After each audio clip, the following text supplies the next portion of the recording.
Okay, everybody, we're here. It's a small group. We're going to go for an hour and a half. And as you know, I'm Steve Blackwood. Hello, Haverhill.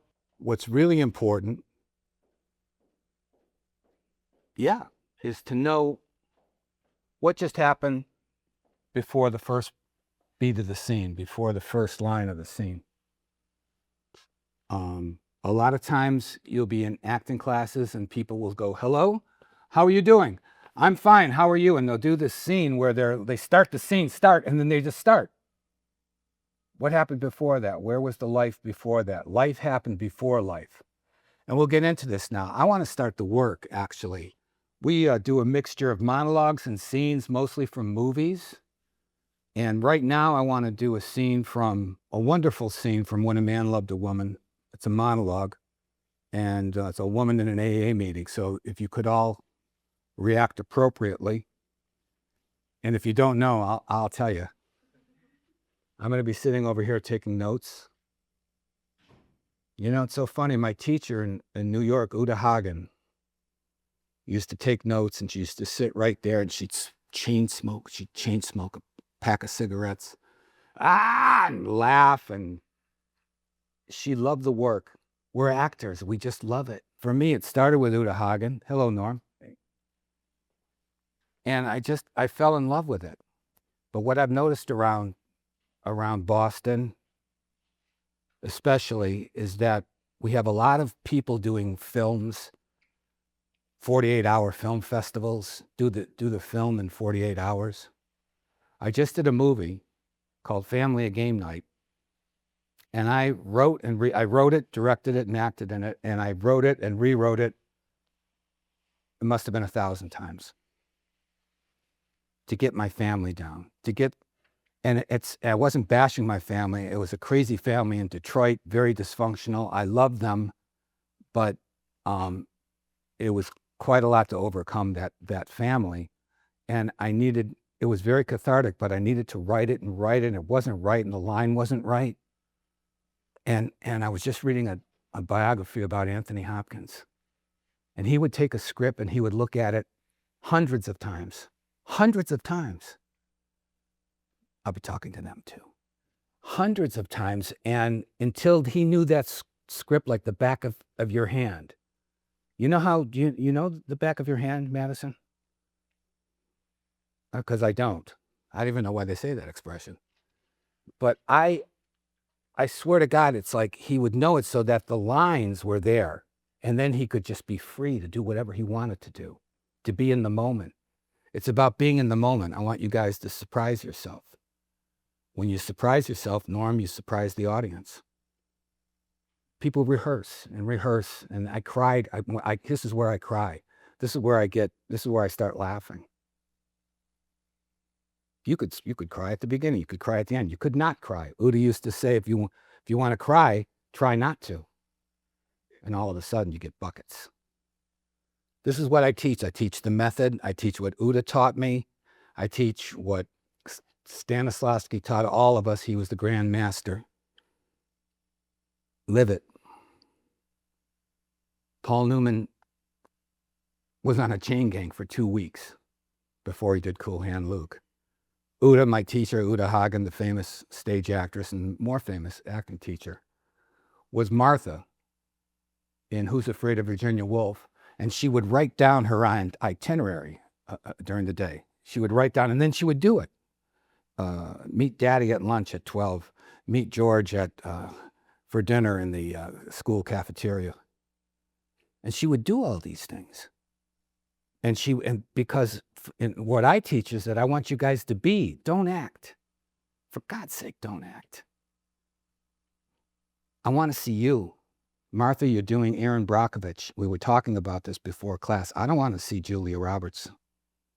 Erin Brockovich, you were telling me, and actors do this. I always say, be careful. Don't watch the film before you bring it into class, because she's doing it in her interpretation.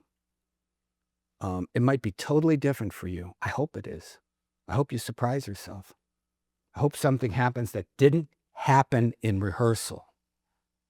My God. So we're going to start with When a Man Loves a Woman. We're going to do a couple of two-person scenes, and I want to thank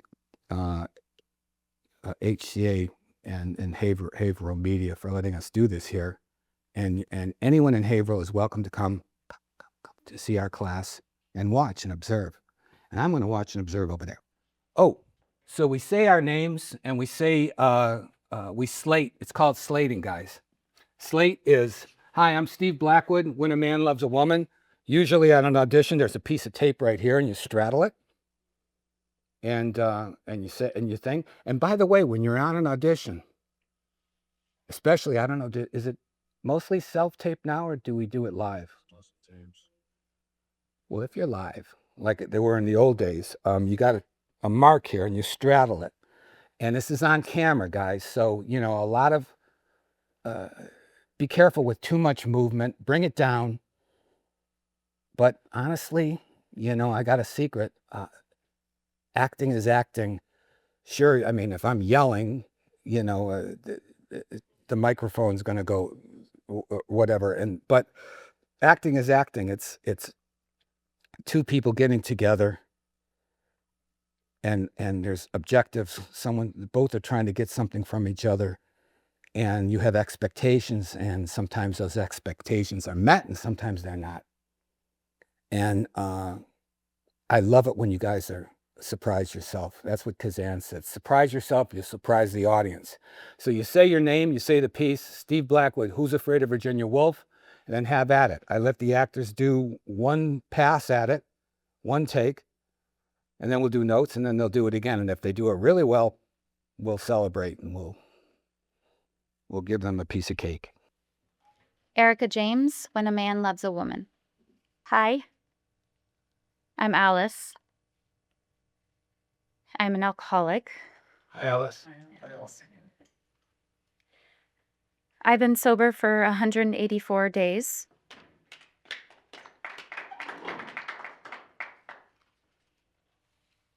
I drank my first beer when I was 9 years old. My father was an alcoholic, so my mom used to blame all my problems on his bad behavior. That way she could hurt us both at once. Anyways, I liked my beer and the ones that followed. About a year ago, I got drunk and I couldn't stop. It's never quite happened like that before, and I still don't know why. I've lied to everyone I know, everyone I've loved. I was ashamed, terrified, humiliated every day. One day I got out of the shower and grabbed a towel and decided to go get the paper. It's a good thing no one saw me go outside or to the curb because I went out there with a towel in my hand. I know how lucky I've been because there were days where I've driven my girls around just ripped out of my mind. One Saturday, I took my baby girl on errands with me, and when I returned home, I realized that she wasn't there. I had left her somewhere. And since I couldn't remember where, I spent the next few hours calling every store I'd ever been to until finally the tile guy showed up at my door. He found my address on one of my checks. My bottom was 184 days ago when my little girl watched me chase aspirin with vodka. And then I hit her. And I passed out, and I realized that she thought I was dead.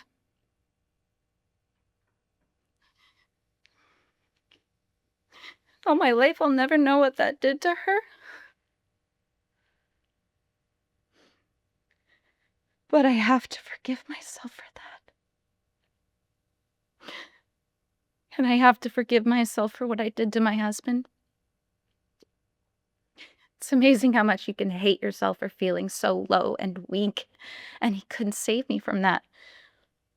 So I turned it on him. And I tried to empty it all onto him.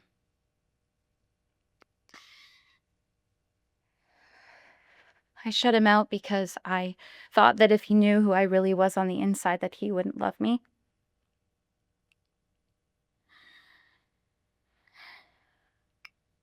Anyway, we're separated and he is moved away.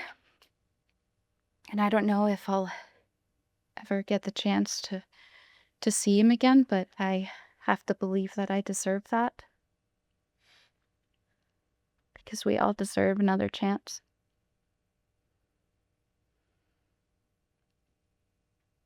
Powerful piece, huh? How'd you feel? I felt pretty good. I was trying to really just live in the moment and not think about what was going to happen next. I feel like that's when I feel more grounded. Um but yeah, I felt good. It's hard because sometimes when you think you think you don't do very well because you are in the moment. Um because to me personally it felt very I mean, it felt kind of one note, but I did feel like I was in it. Um, yeah. Um, Um, it really kicked in when you started talking about leaving your little girl. And I could buy the opening, the first beat. We talked about the first beat. You were reluctant.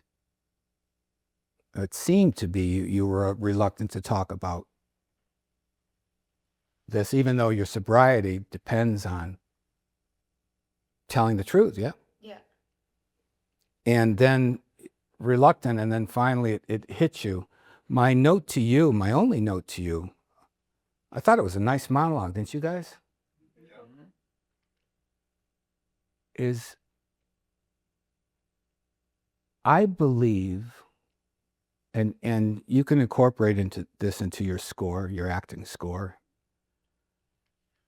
that this is the first time you talked about, you may have had a therapist, I don't know, but let's say, I like to stack the deck. I like to make the obstacles really, really hard.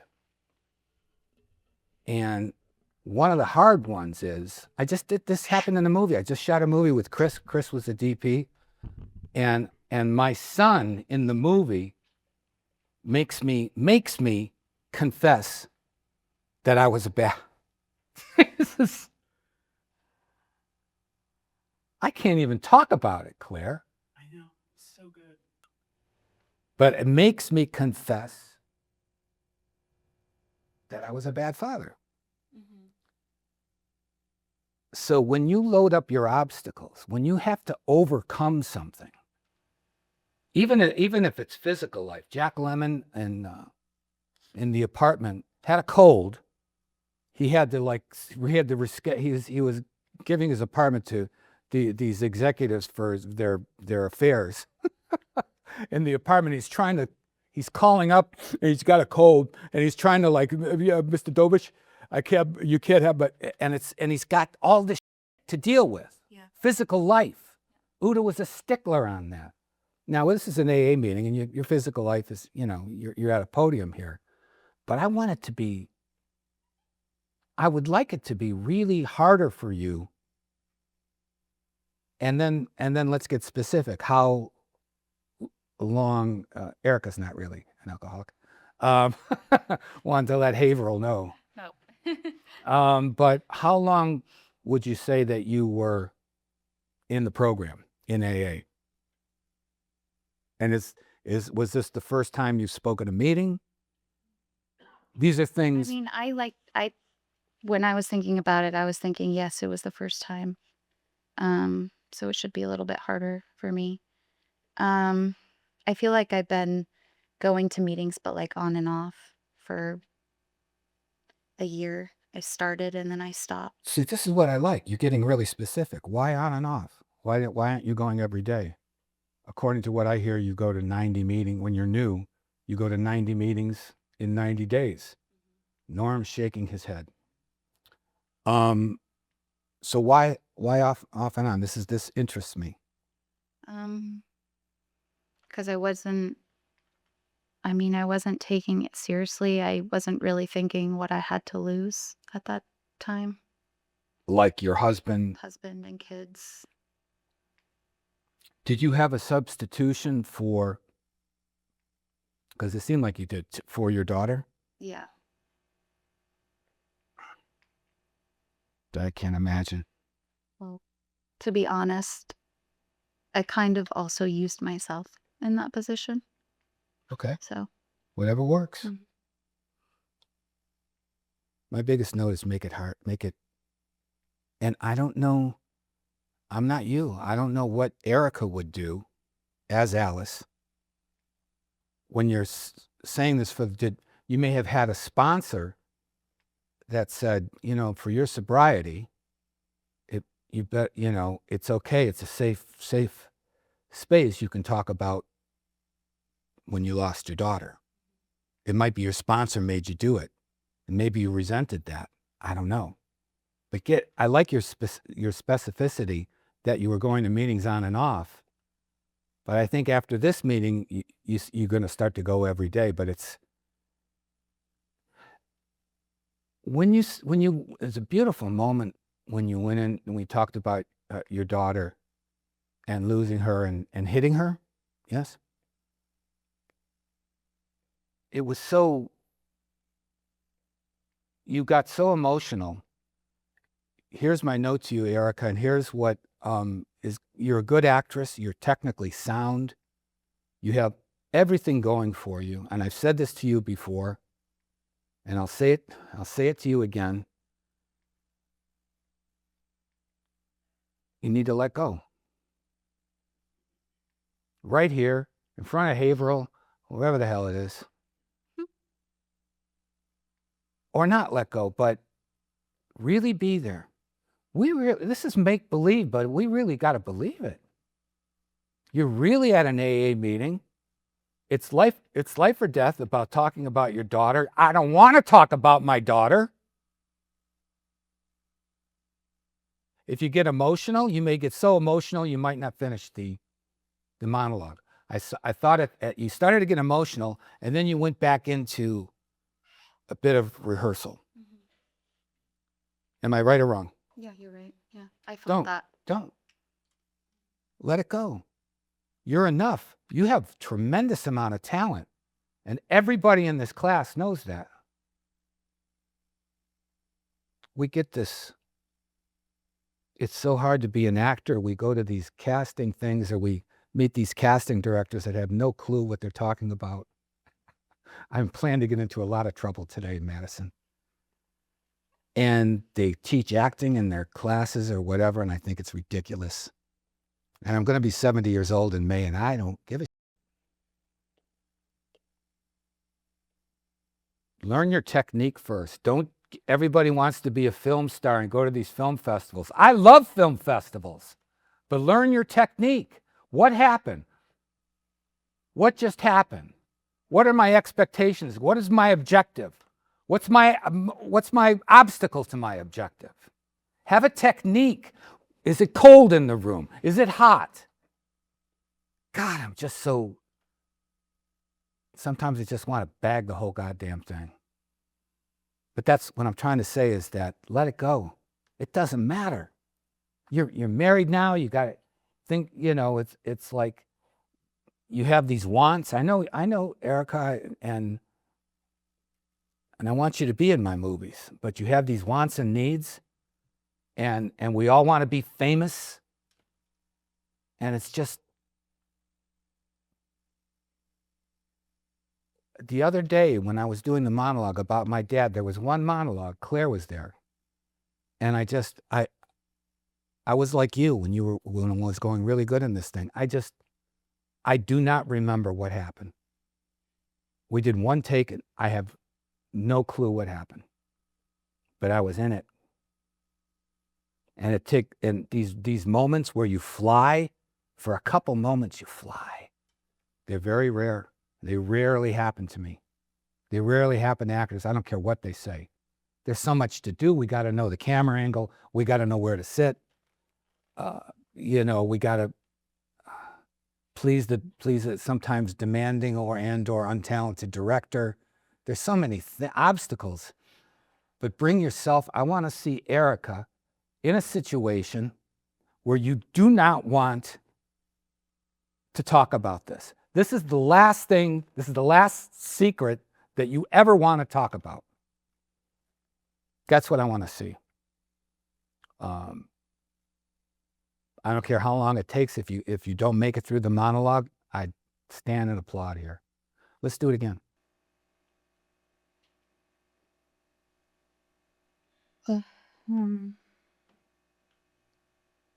Hi. I'm Alice. I'm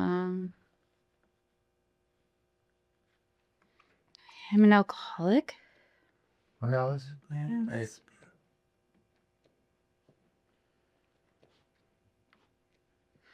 I've been sober for 184 days now.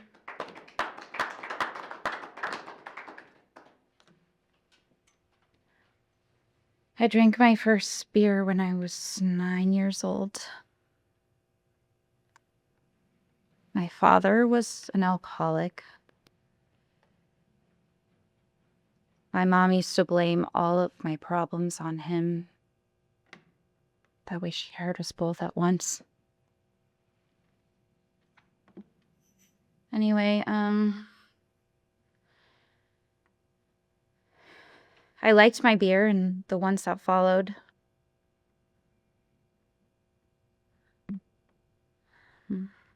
About a year ago, I got drunk and I couldn't stop. It's never quite happened like that before, and I still don't know why.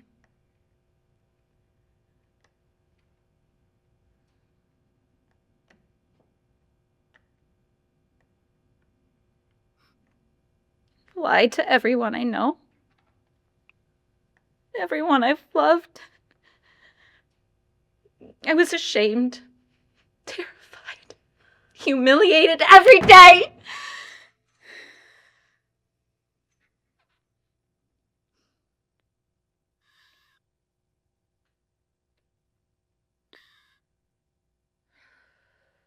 One day I got out of the shower and I went to go grab a towel and I decided to go get the paper. It's a good thing no one saw me go out the door or to the curb because I went out there with the towel in my hand. I know how lucky I've been. Because there were days where I drove my girls around just tripped out of my mind. One Saturday, I took my baby girl on errands. And when I returned home, I realized she wasn't with me. I left her somewhere. And since I couldn't remember where, I called every shop I'd ever been to until finally the tile guy showed up at my door. Left my address on one of my checks. I thanked him, of course, by never going back to his store.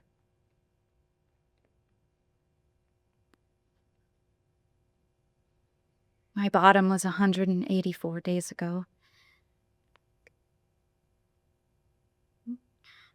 And my little girl watched me chase aspirin with vodka. And then I hit her. And I passed out and I realized that she thought I was dead.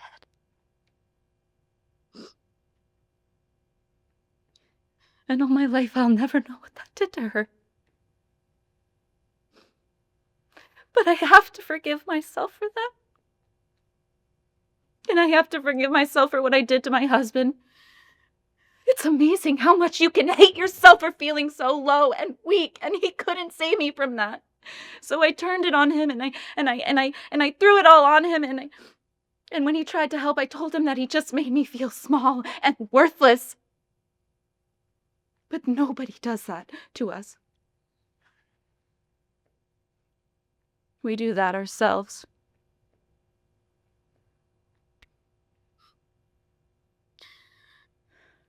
Anyways, my husband's gone now, and we're separated, and he moved away, and it took everything in me to not beg him to stay. And I don't know if I'll ever get another chance. But I have to believe that I deserve one.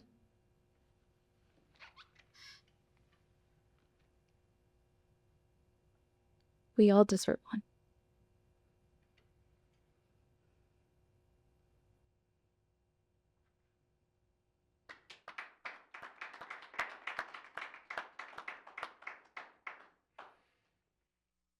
Fabulous. Loved it. Personal. She personalized it. We got to get used to being on camera, even though when we're not on camera. It's Michael Caine, who has this, whoever's watching, he's a fantastic film acting teacher. And he's got a series of tapes. Do you have them, Norm?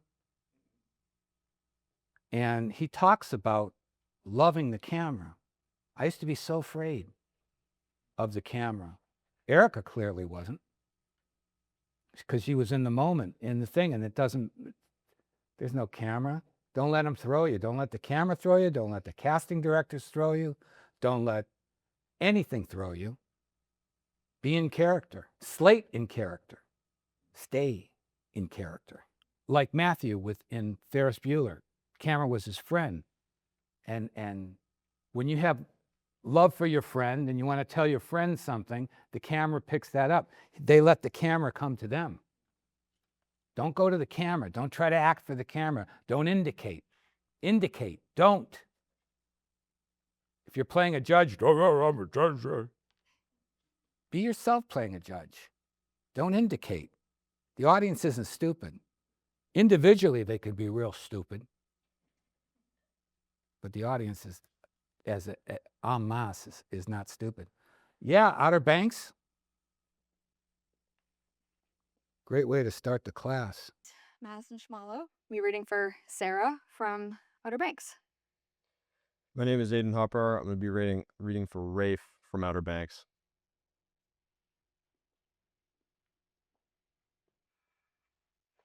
What the hell is wrong with you? There she is, Little Miss Perfect. Hello?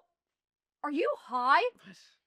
No. Come on, I could have run you over. I just heard about your little home invasion. What are you talking about? What would Dad say if he knew you were robbing drug dealers? I don't know. Maybe you could tell him if you didn't get kicked out. I try to take care of my little sister. Oh, that's a Who's lie. only grateful, That's a as lie. always. Yep. Listen, the guy you robbed is a bad man, Sarah. Yeah, I'm aware, Rafe, okay? Listen, he gave me this, okay?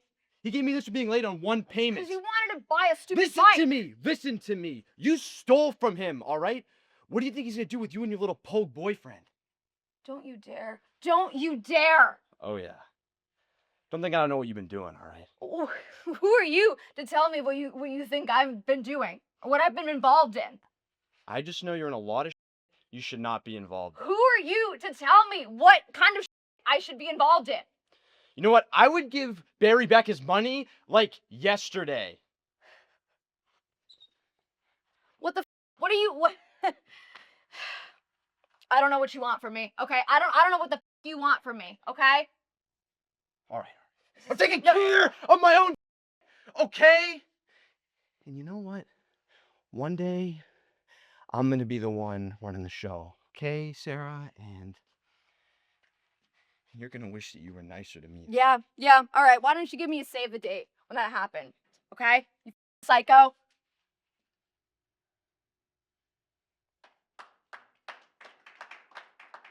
Okay, so you guys knew. I think you both knew that you were on camera over here, right? Mm-hmm. Kind of. Yeah. So, real simple thing. When I was on the soap opera, um, they usually would have the camera over your over shoulder, you know, Okay. 2 shot dirty. But here, cheat out a little bit more. And when you're talking, when you guys are talking, look at his downstage eye, and same for you. Look at her downstage eye. We get more of your face that way. Okay.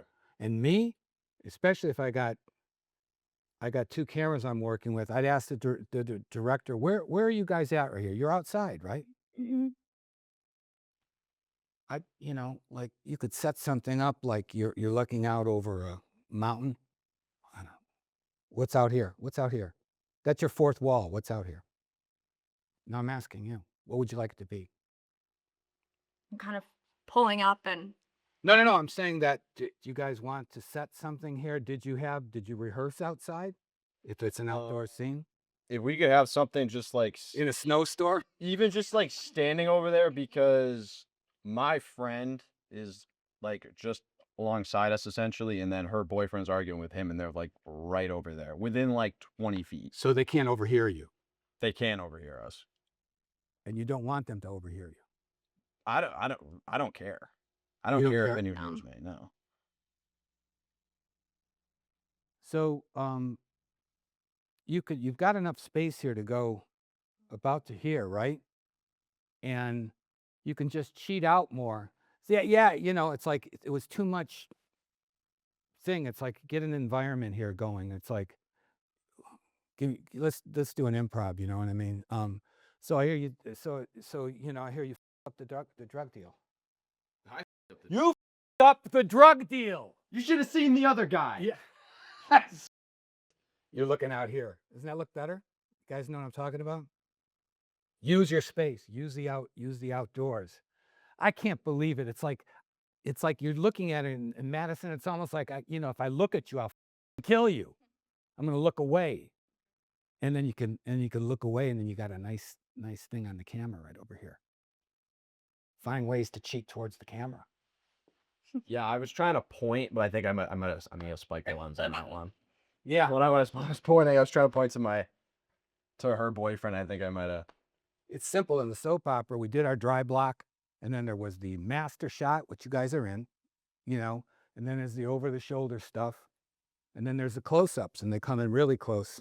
Like that camera would come in really close on me. This camera would come in really close on you, and this would be on Madison. You know, so just be aware that you can, especially with outdoor scene, you can cheat out, use the 2 cameras, and that's it for that. But in terms of the acting, have a seat. How'd you feel, Aiden? Just generally in performance. Felt decent enough. Where have you worked before? Where have you? You guys don't mind if I ask personal questions for the entire city of Haverhill to hear? That's all right with me. You know? Okay. Open book. Where have you studied before? I've done some stuff in Boston with Bates, Wilder, CP Cast. I hear he's good. Bates is great. Yeah. Bates is an actor. Yes. Yes. So, I think Bates was great. I've done some stuff. Well, I did that one with you that one time, and then I worked with Brian. We did some improv. That was in Lowell. That was at Kevin's school, Brian McDonald? Augusta. Oh, And then stuff with Boston Casting. so, and I think I've asked this before in the last class, and maybe I did. I don't know. What was the one thing Bates? And I think it was general, but was there one thing that they said you could work on a bit more? Is there one, you know, with your instrument, with your technique, is there one thing that they say you could, you know, that you're lacking, or was there anything negative they said? I don't mind if there wasn't anything negative. You're a good actor. You have talent. I appreciate that. Thank you. I would say the biggest thing with Bates a lot of the time was kind of giving the scene time to breathe. I think sometimes I can get caught up in, especially in a scene like this where it's very high intensity or aggressiveness, I can kind of almost rush I don't give things enough time to kind of. That was a really good note here because I thought you did rush a bit here. Yeah. And I thought a couple of times your emotion came out of not organically, you know. You have talent, you have chops. You just have to. How old are you? 21. Why can't I be 21 again? Your respect goes. Um, you're young and it's going to take some time, but you can do it. You're smart, Aiden. Trust yourself. If you when we were talking about before class, we were talking about the history, the relationship of Rafe and Sarah and the other characters in Outer Banks, the television show, which is what this is from. And you were very knowledgeable. And I think that if I asked you questions about Rafe right now, you could probably answer them. Like, how important is your sister's approval? How important is her love for you? Like that. Do you want me to answer? Sorry. Okay. I think it's important, but I think Rafe's ultimate goal is to please his dad. And he uses that line about his dad as a dig at her. Because ultimately the most important thing for him is to kind of be he wants to be the man of the house. He wants to be the man of the family. He essentially just wants to be the guy. And I think he's insecure about not been the guy his whole life. I think he's always been provided for. I think he's a screw up. And he probably knows What drugs are you on? marijuana. What else? Is that it? As far as I know, yeah. Do you smoke pot? Behavioral will know everything. I personally do not smoke pot now. Have you? No. Yes. I've never Drugs, alcohol, anything? I've had alcohol, yeah, but never, not any drugs, no. So you want to take over. You want to do all this stuff. It looked to me, which I liked, that you wanted her approval in some way. Her approval that you can take over. You can do it, and you want that. Trust me. I got this. I'm not the up I was before. I may, look, you know what I mean? It's like there's something about your needing her approval. So it goes down to the actor's objective. What is it? What is your objective in this scene in Outer Banks? I think it's about reluctantly protecting her. It's about going there. It's about telling her he knows that she messed up or she's involved in bad stuff. Yes. Because he's been involved with it. Which, like you've been involved with, yes. Yeah, so I know from personal experience, and as much as I'm trying to prevent her from continuing down the path, I also want her to know that it's wrong in a way that's going to stick with her. Again, because she's the perfect child. She's the perfect child. I'm the flawed one. She's the good one. Right. Then your anger is going to be, I think, Aiden, different. Your anger, if it's, and I'm 100% behind you. Like I said, this guy knows the character, knows him. I think we should simplify it. I got this. Don't end up like me. Don't do this. You're too. It's protecting you. You don't want her to go through the pain you went through. You don't want her to do the drugs. You don't want her to get involved. It's a loss of innocence. My wife was surrounded by her whole family. They called her a goody two shoes because she was getting straight A's in school, and they were all smoking pot. This was in the 70s in Nashua, New Hampshire. And then to fit in, she started smoking pot. Her grades went down to B's to fit in to the family.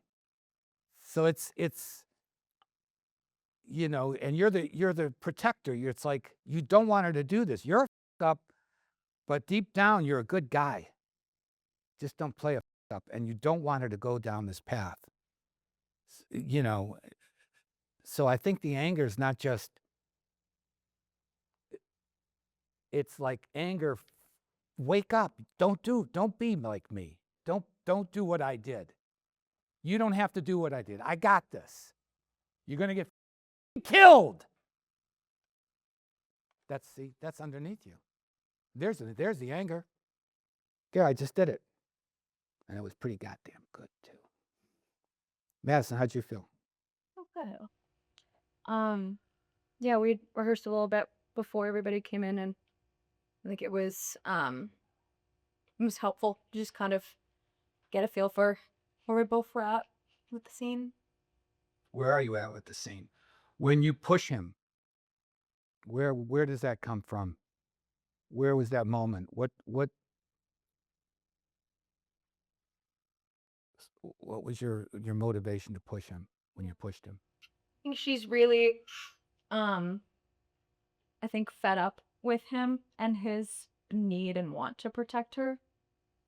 I think she's really pushed over the edge when he mentions her boyfriend. That's kind of when she really starts to hear what he's saying to her, or at least Why is the boyfriend a trigger? boyfriend is the main drug dealer that she becomes involved in romantically. Do you know he's a bad guy? She probably does, yeah. You keep saying she, and I get that. And Uda used to say in New York, she'd say I. All right. I know that he's bad. Keep saying I. Me, you can do it. Meryl Streep does it. But and this is my class. So f- it. You say I did the same with you. You are Rafe. You are Sarah. You know, it's too distant to me. Mm. No offense. What's he like, your boyfriend? The drug dealing boyfriend. I mean, I think she is attracted to him because I'm attracted to him. I'm attracted to him because he is I think there's a piece of me that um really enjoys the fact that I'm not maybe necessarily getting involved in this, but I'm really going against this perfect goody two shoes. Like my wife. Yeah. Yeah, and I'm really really fed up with it. And I see someone who is able to take control of situations and take control of people, and I think that that really appeals to me. Are you sure that you're doing the right thing? I am not sure, but I also don't care. When you push, when you do all this stuff and really push him, Okay. he can handle it. Really, really mix it up. It's almost like you're angry saying, I'm not going to be the person that you think I am. Make it that. It's just not, it's just a brother. There's got to be the love. That's the relationship. There's a love between these two, brother and sister. Let's do it again. What the hell is wrong with you? There she is, Little Miss Perfect. Hello? Are you high? What? No. Come on! I could have run you over. I just heard about your little home invasion. Cheat out a little bit. What are you talking about? What would Dad say if he knew you were robbing drug dealers? I don't know. Maybe you could tell him if you didn't get kicked out. Let's stop. What would Dad say if you appeal to her? You don't have to even yell, what would Dad say if you say you were doing? Do you have a sister? Do you have anybody you're really close to that's going down the wrong path?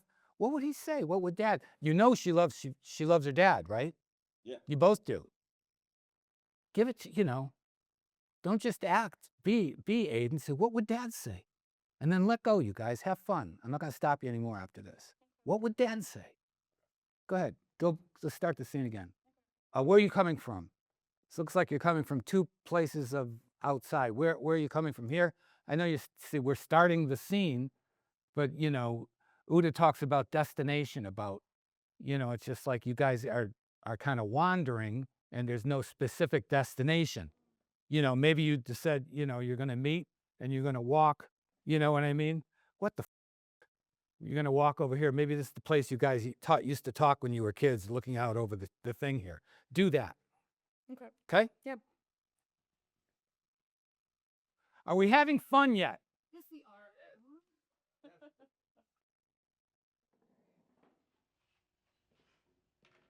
What the hell's wrong with you? Good. There she is, Little Miss Perfect. Hello? Are you high? No, Come on. Man, I could have run you over. I just heard about your little home invasion. What are you talking about? Good. What would Dad say if he knew you were robbing drug dealers? I don't know. Maybe you could tell him if you didn't get kicked out. I try to take care of my little sister, Yeah, that's a lie. who's ungrateful, as always. Listen, Sarah, the guy you robbed is a bad man. Yeah, I'm aware, Rafe, okay? Listen, okay? I'm sorry, I'm like completely blanking on my. No, I like what you're doing here. Okay. Listen. Great. Maybe touch her. I don't know. Listen, the guy you robbed is a bad man, okay? Yeah, I know, Rafe, okay? Listen to me. Listen, okay? He did this to me, okay? It's because you wanted a stupid bike, all right? Listen, okay? Listen to what I'm saying right now, okay? This guy is bad news, Sarah, okay? He's bad news. You can't be involved in this, all right? Who are you to tell me what kind of I should be involved in, okay? All I'm saying is you gotta watch out for this guy. He's bad news. I might not be one to talk, but I have experience with this guy, all right? All right. Yeah, well, how about this, all right? You worry about your Good. okay? I'll worry about mine, all right? All right, I'm taking care of my own Sarah, all right? And one day, I'm gonna be the one running the show, okay? Yeah, all right? And you're gonna wish that you were nicer to me. Oh, I'm gonna wish that you were nicer to me. All right, why don't you send me a save the date, all right? When that day happens. Psycho.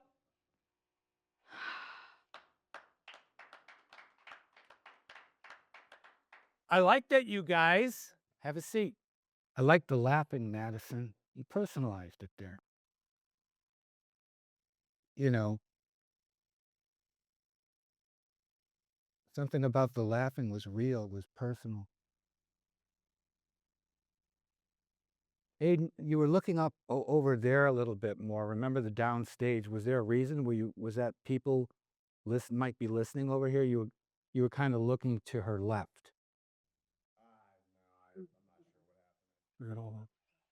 Never be afraid of the camera, man. You're a good-looking kid and you're a good actor. Keep right at it.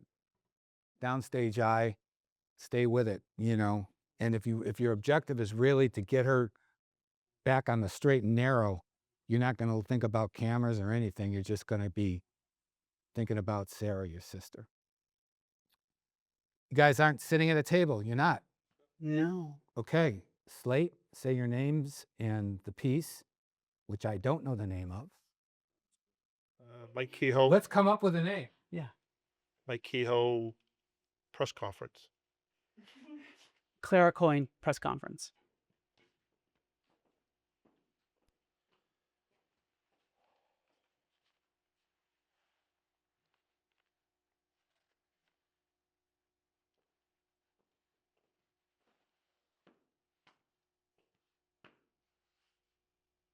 You're looking at the wrong guy.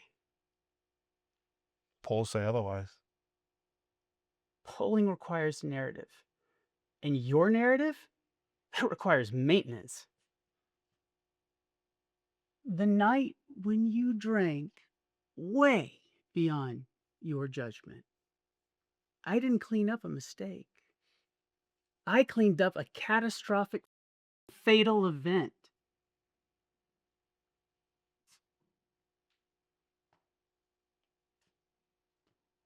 There's no traffic cameras, no hospital intake forms. You know the little statey? Do you even remember him? Yeah, he was reassigned before sunrise, okay? The word murder never crossed a desk.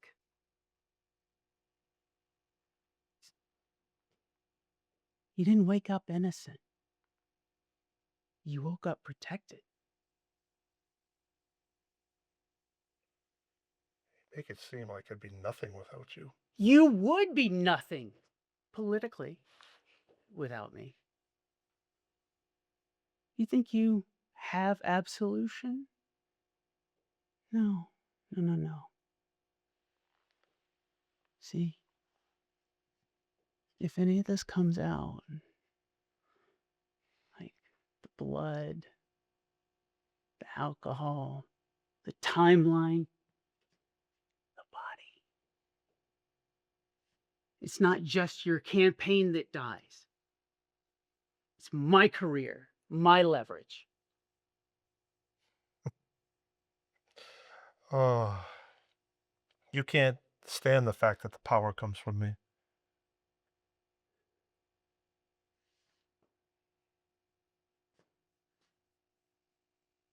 I hate chaos. And you're chaos with a campaign logo. It can't come out. None of it can come out.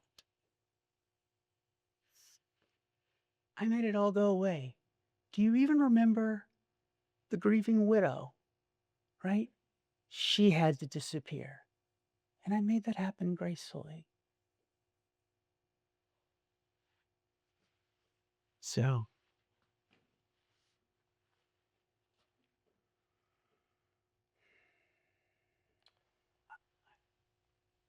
I come out first, full ambition, no spin, just a man pleading to the nation. You would have nothing to manage. You would have your ideas would be exhibits. Your contributions would be gone. And you did that to cover up a murder for me. you would burn the White House to save your conscience? No, I'd burn your kingdom to save my legacy.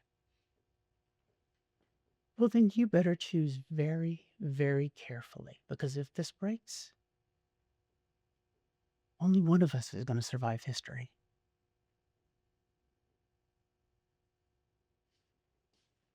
See, Wow, I really that up, bad. Have a seat. Right there. No, right there. Both of you in the blue chairs. Yeah, we need a little bit more voice, both of you guys. I think it's just. I know they don't. How'd you feel, Claire? Oh, I was so in the moment that I forgot what the I was saying. So I just started riffing and going and piecing it all together, all out of order. Mike, how'd you feel? I felt pretty good. Need more voice. More Even on the sound stage, we still need voice, you know. It's a scene that we got. It's a long story, but one of our actors fed some information to AI, and the idea is that Mike is a Ted Kennedy type who, got drunk and what was it, Mike? What did you do with the girl? Killed a girl. I killed somebody. I assume it's a girl. Yeah. You should know. Yeah, like that. Be specific. We talked about Chappaquiddick, so. Yeah, Chappaquiddick, but make it your Chappaquiddick. Be specific. Claire, you came in and you're on camera. You're going to see it. Your arms were behind your back, and Yeah, that was weird. it was like I don't know. you got to have notes or something, pen, some physical life to ground you. Yeah, I thought about bringing a folder and like coming in with notes from watching his dumbass press conference. And also, you're coming in from this is the ante room of the hallway or whatever. There's reporters out there, right? Yep. There's reporters. That's why you guys are in. So you're pissed. Listen, they're really good here listeners. These reporters, even if you got to keep it down. You keep but keep the intensity. Don't just like it's like you're know the lines like the back of your hand, Claire, and just spew it out. You want to up. You want to this whole thing up. You just keep doing what you're doing, Charlie. Mike, I liked your holding her. Listen, you know what I mean? It was almost like you were holding the girl before she died. It's like there was something that's like, listen, I got the upper hand because without me, you're nothing, baby. And you're holding her, and I like that. Out to the camera, guys. Downstage eyes, and come back here a little bit more. Claire, do you know what I'm saying? I could give you a whole bunch of notes, but you know that you could do better. Oh yeah. And you came in on the set on Saturday and you were a little nervous. And once you locked in with mom and what you wanted to do with the couple at Christmas time, you were there. So lock in is what you want to do. You got to set the record straight with this guy or he's going to the whole thing up. Yep. And you got, improv if you want. I don't really care. It's an AI scene anyway. Yep. But give it, give it. And they have no creativity, by the way, zero. As writers and actors, got to go that fast. And if you can't go that fast, you want to improv it? Do you want to? I'll get it. I'll get it. Good. One way or another, I'll get it. Mike, how do you feel about her trying to push you around like this? I was surprised. What? Yeah, and what else? Anything else? Aren't you afraid? Aren't you afraid? Do you have any fear at all? No, because the politician, I'll just lie my way through it to get what I want. You know what? I'll buy it. I buy it. Yeah. See, if you really know, it's like, oh, you got to find the good and the bad characters. You got to find the bad and the good characters. He doesn't want to find the good. He embraces his evilness. I like that. Let's do it again. Don't worry about how you look, sound, or whatever. Your objective is to straighten him out. And Mike, your objective is to take it easy, baby. I got this. And listen, she could step over the line. One thing she does do, it's like, hey, hey, hey, hey. Who are you yelling at? You yelling at me? Because if you're yelling at me, I could fire you and you'd be nowhere in a bar somewhere like you were before. You're looking at the wrong guy. Polls say differently. My God, polls require narrative. Your narrative requires maintenance. The night, the one where you drank way past judgment. Reporters. I didn't clean up a mistake. I cleaned up a fatal event. No traffic cameras, no hospital intake forms, right? The cop, you don't even remember that cop. I had his ass reassigned before sunrise. The word murder never went across a desk. The whole thing packaged up, categorized as an administrative anomaly, right? Dismissed with federal efficiency. Ad lib, Claire. I love it. You're doing great at ad lib. You didn't wake up innocent. Look at his face. It's like, You woke up protected. And you make it sound like I'd be nothing without you. You'd be fucking nothing without me. Stupid son of a bitch. good. See, you think you had that solution. I negotiated, right? With the donors and the union reps and the prosecutors. Stand still, Claire. Don't move around too much. Camera picks that up. And the grief-stricken widow, right? That needed to disappear quietly. See, every time you speak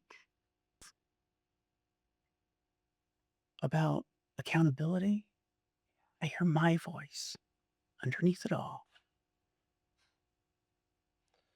Boy, you hate the fact that power comes from me. I hate chaos. Good. And you're chaos with a campaign logo. If any of this surfaces, the blood, the alcohol, the timeline, the body, like your campaign's over, my career's over, my leverage, all of it.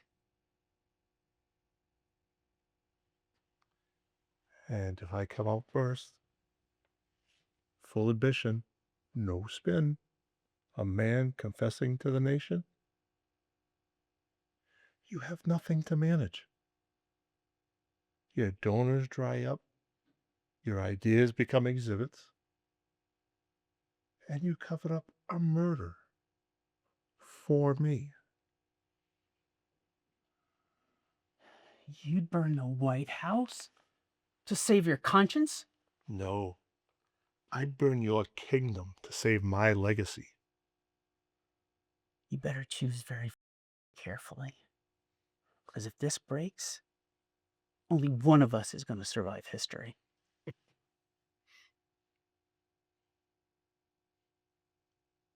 See? Liked it. We have to believe you're in a room. We have to believe there's reporters out there, and she was doing that. You know what I mean? That makes it real. It's not two actors in a room. It's like she's trying to set them straight. She's got the reporters here. Did you guys notice Claire was like moving around on her legs? On camera, they picked that up, and it's just like all they're seeing is somebody swinging around. Got to stay still. You got to. One of the great things that I had on camera was I used to talk with my head up, and my head would move, and I'd talk to you like this.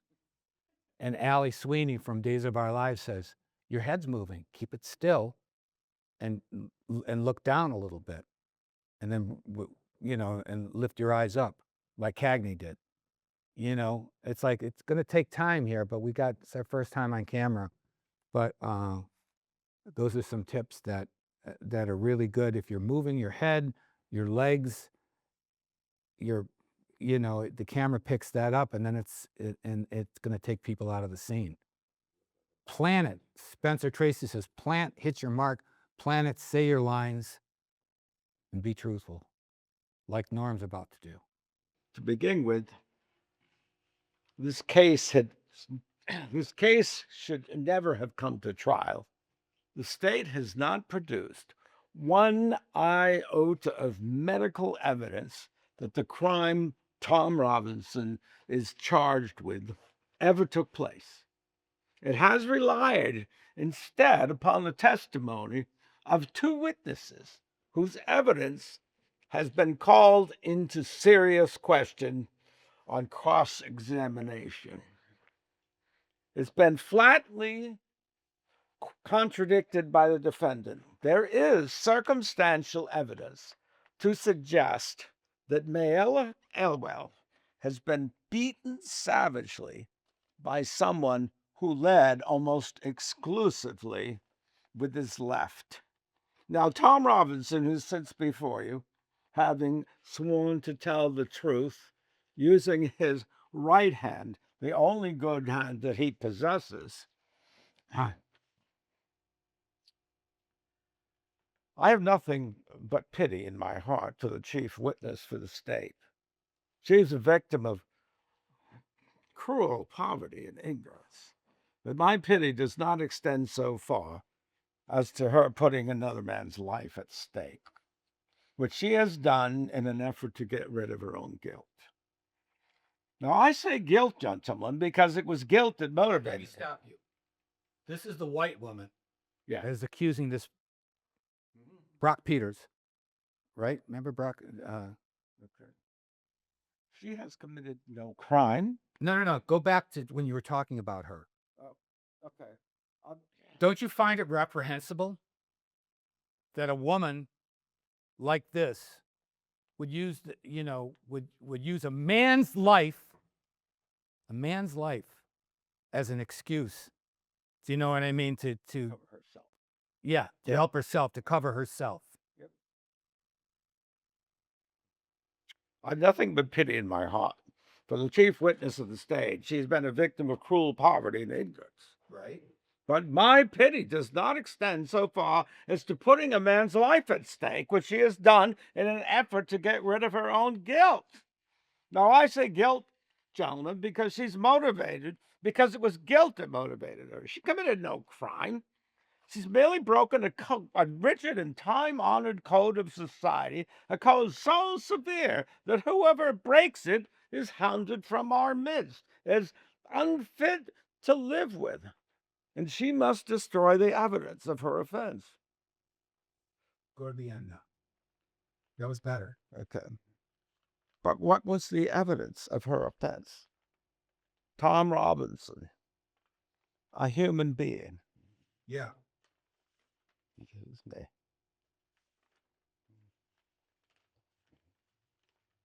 The witnesses of the state, the Let's not go over that. Tom Robinson, a human being. Before we get to that last paragraph, what's that line you just said? that I just said, she must destroy the evidence of her offense. But what was the evidence of her offense? Tom Robinson, a human being. Let's stop. How do you feel about that? How do you feel about that? Do you have a Tom Robinson as your substitute, Norm? Do you have a Tom Robinson? I do. You do? Yeah. Because I'm not seeing him. Okay.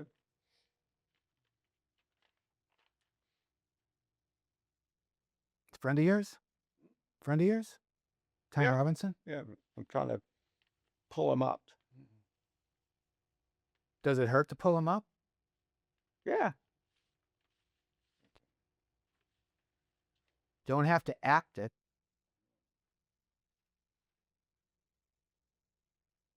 Mike, sit in that chair right there. Right there.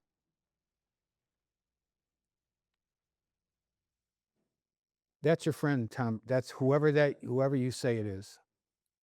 Don't worry about the lines. Don't worry about this script. Now, what this woman in who's fallen because of the cruel poverty that she was subjected to in ignorance has done what she must do because she feels guilty, and she must cover up what she has done. And the guilt that she must cover is because of that man, Tom Robinson, who is a human being. Now, I would agree that our courts are the great levelers Much better.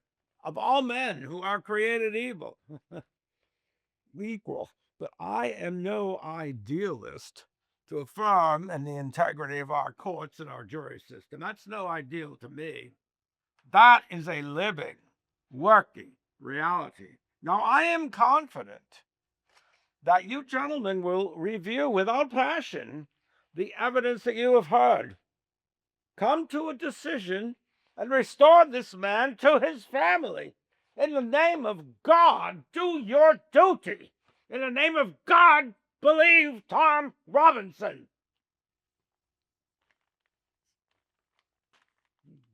Okay. Boom. I'm going to do the last note in terms of physical. Plant it. The lawyer plants it. Lawyer's not moving around his legs or anything. Plant it. Was I moving around? Yeah. Okay. Wasn't he? Plant. It's like we're on camera here, guys. This is not like in the other place. We got to think about that. That was the best work you ever did in class because you felt personal about Tom Robinson. That's what I want you to do every time you work with me. Is that fair? Is that fair? Oh, yeah. No, I did it before when I did the piece from the You lab. did it better this time. Okay. Also on this monologue, if we do it again, Greg Peck did it in the movie. That's all right. He was great. Academy Award. But this is Norm here. Yeah. But I do want lawyers, draw them in. So you're going a little too fast, skating over it. Everything is important, and everything in this monologue is important. Right. Oh, that's feedback I have gotten that I go too fast. Don't do it anymore. Don't do that. All right. Let's give it up for Norm. Martha Abdella, Aaron Brockovich.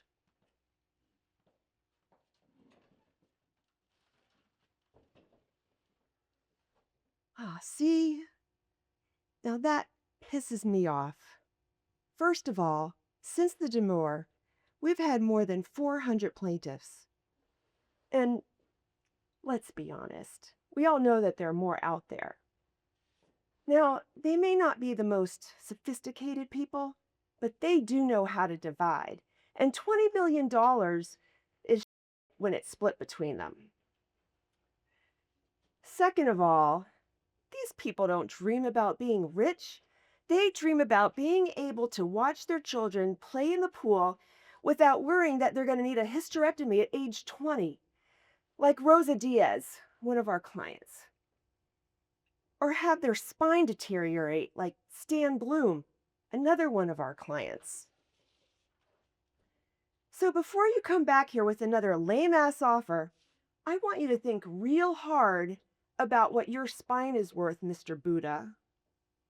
Or what you expect someone to pay for your uterus, Ms. Sanchez. Then take out your calculator, multiply that number by 100, then, and, all that, and that, I lost the last line, sorry.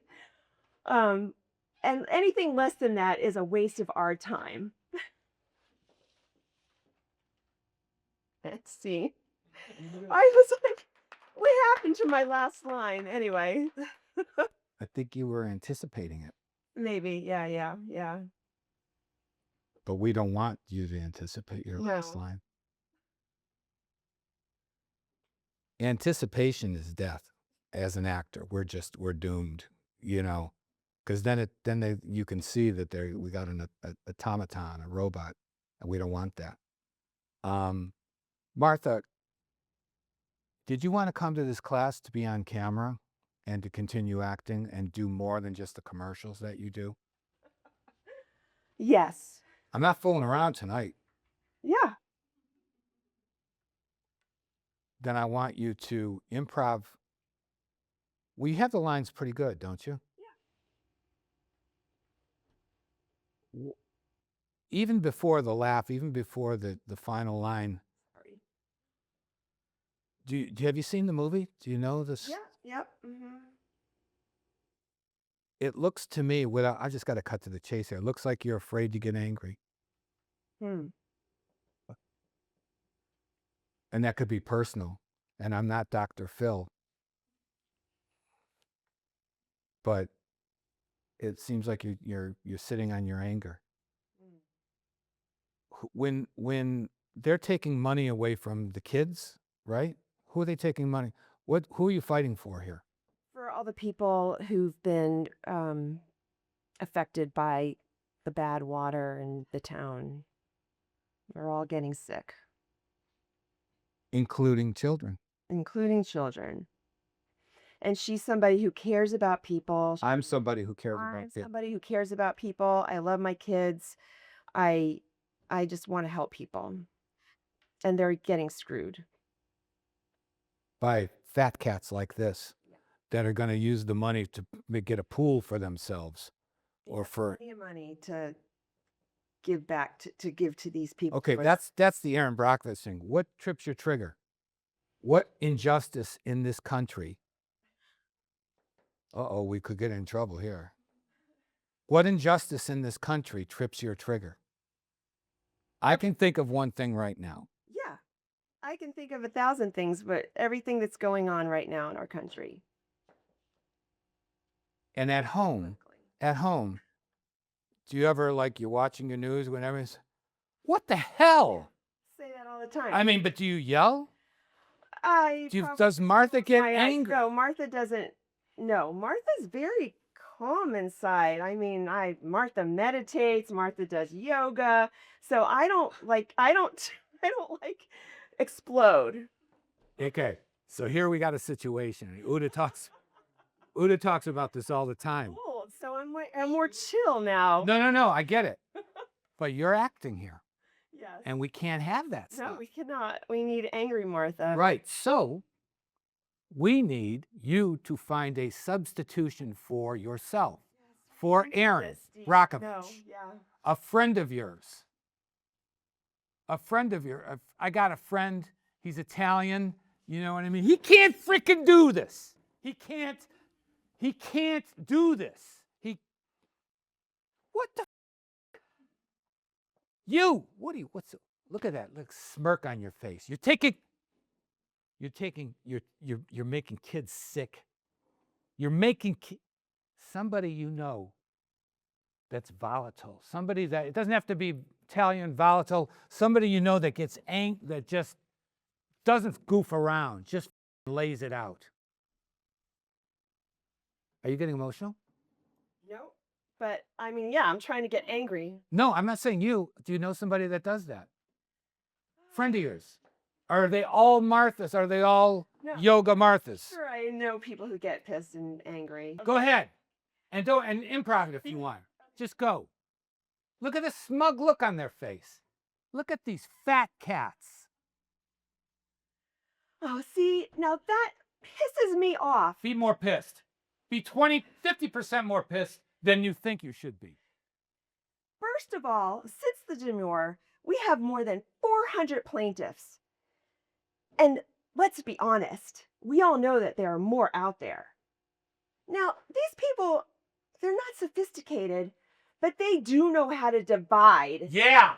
And $20 million is when Right. it's split between them. Right. Second of all, these people don't dream about being rich.